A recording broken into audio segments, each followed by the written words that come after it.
Okay, and then the second thing was actually something that I have, and I just started it a couple months back, and then I put it away, and I need to get back to it. So I will pass this along and share it with someone, and I actually think I know exactly who I'm going to share it with. But it's Mill Hill Sleigh Ride, and it's one of the sweet little Mill Hill beaded ornaments, and I love these beaded ornaments. Nicole Buckeye Stitcher turned me on to the beaded Mill Hill Santas, and I actually finished. Oh, I don't think I brought that.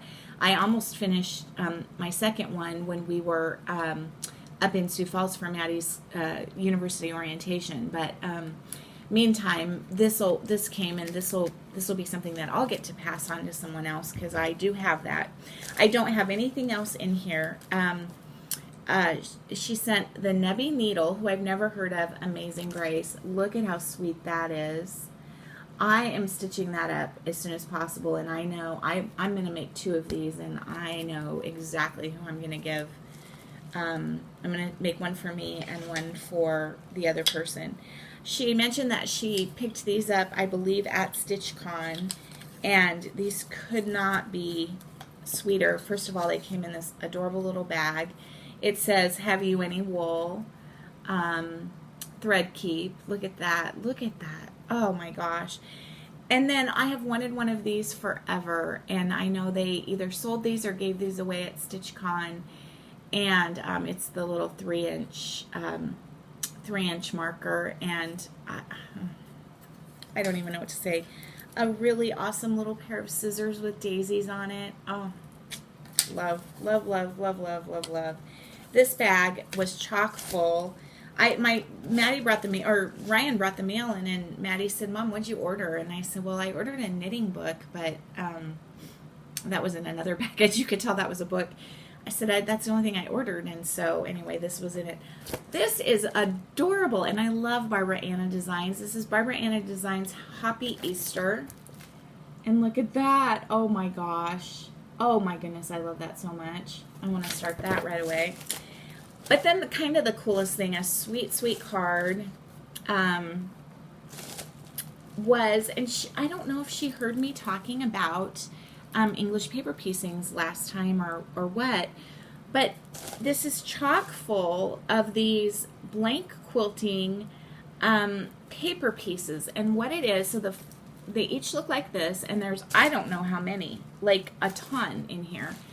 And then inside each little baggie is the little English paper pieces and the fabric already cut to size to put together the little flower garden English paper piecing hexagons.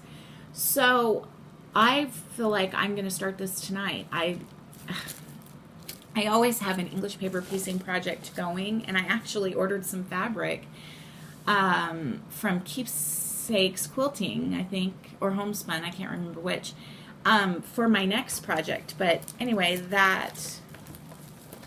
wow. Ladies, you know who you are. I didn't deserve that, since I ditched all 3 of you, for sure. I can't tell you how much all those gifts meant to me. Yeah, so anyway, okay, onward and upward. How about some FFOs? I have 3. I can't remember if I showed you this. I know I showed it to you when I was working on it. This was supposed to be my small exchange at StitchCon. It is a hands-on design. I think it was a discounted chart from Jen's Stitching Niche, and I saw it and thought, oh, that would be really cute to do for my smalls exchange. And then since I didn't get to go, I didn't get to send the smalls exchange. But anyway, it says stitch over 2 all the day through, and it was kind of fun because it was done on 2 different pieces of fabric. And so you stitched this, and then you stitched this, and you sewed it together. The kit came with this little square to put needles in.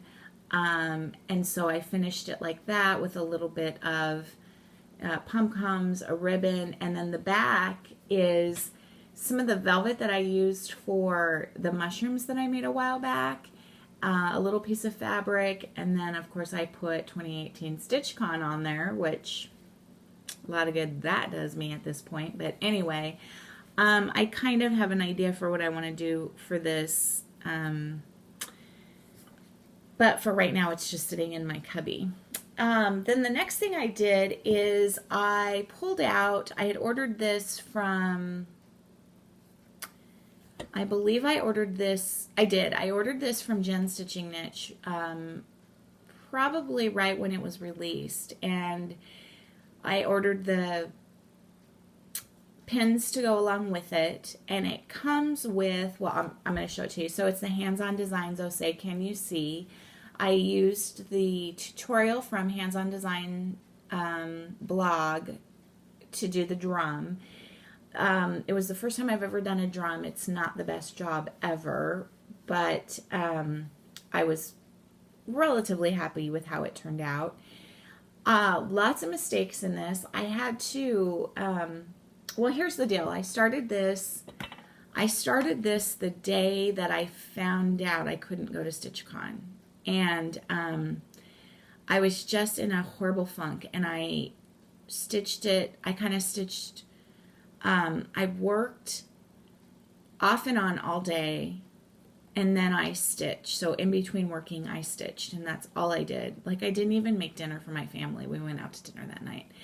I almost finished it in one day. And, but I think because my mind was not really on it, I had made lots of mistakes. So when I went back to it several days later and thought, well, I'm going to just go ahead and finish it up, I found all these mistakes, and I thought, well, I'm not tearing it out. I'm just going to go ahead and just fudge it.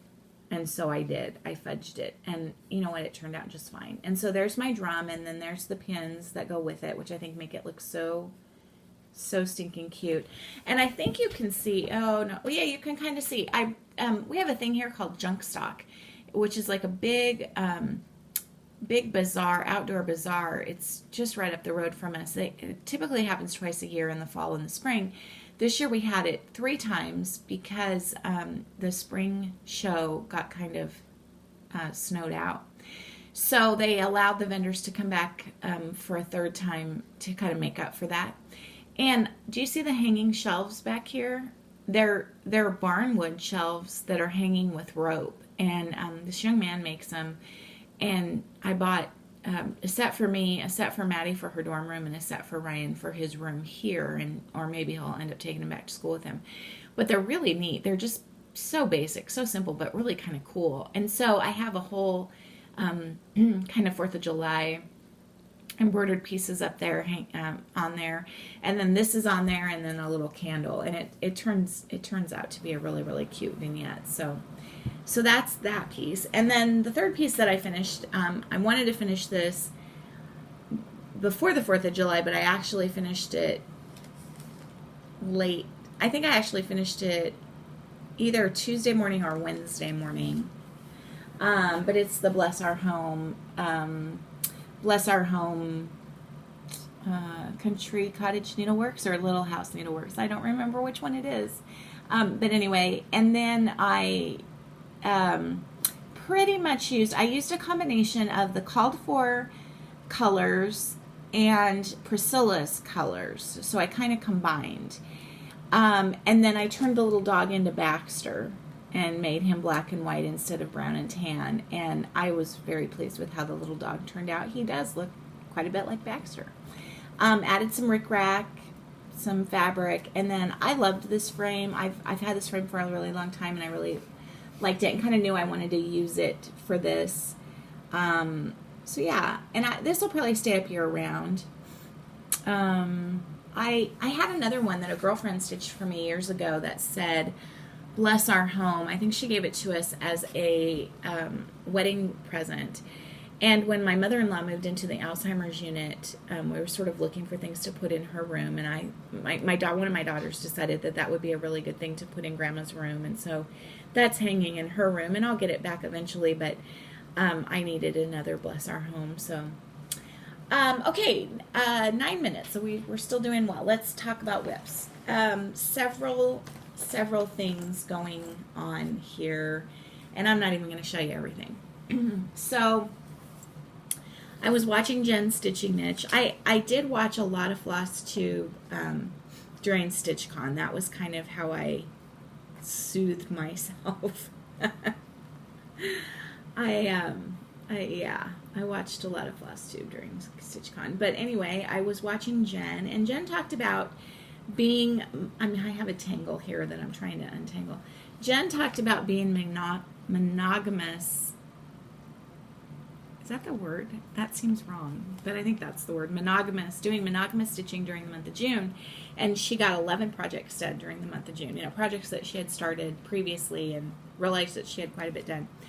So, and then I've heard some people talk about Christmas in July and that they're only doing Christmas things in July. And I thought, well, that would be kind of fun. And I was really struggling with what I was going to work on.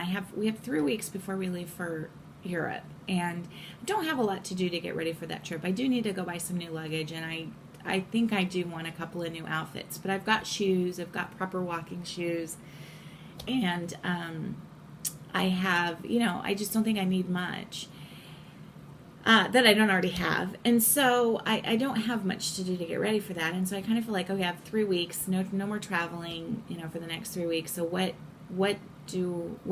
should I work on? And so one night Maddie and I were watching TV and I was stitching and I said, okay, I want your advice on something. And she's like, Mom, I really don't care what you do with your stitching life.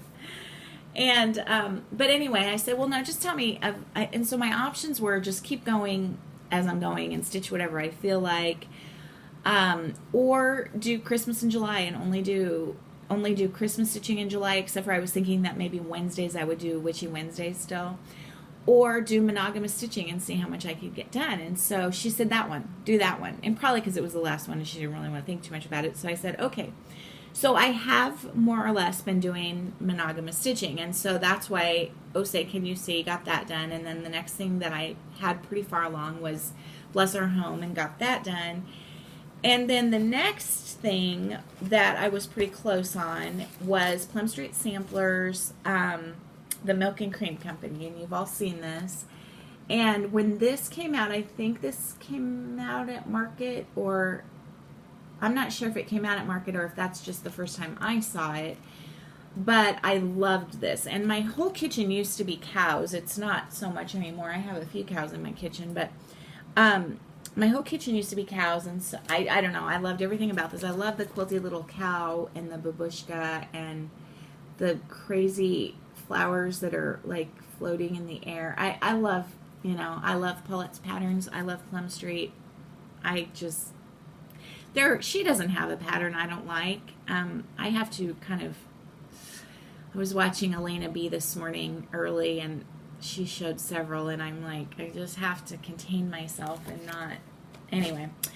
Okay, so I started this like March or whatever and I worked on it pretty solidly. I had the barn done and I had the lady pretty much done and the cow done and then I put it aside and I thought I'm gonna work on that. I'm gonna get that done. And so I'm pretty close.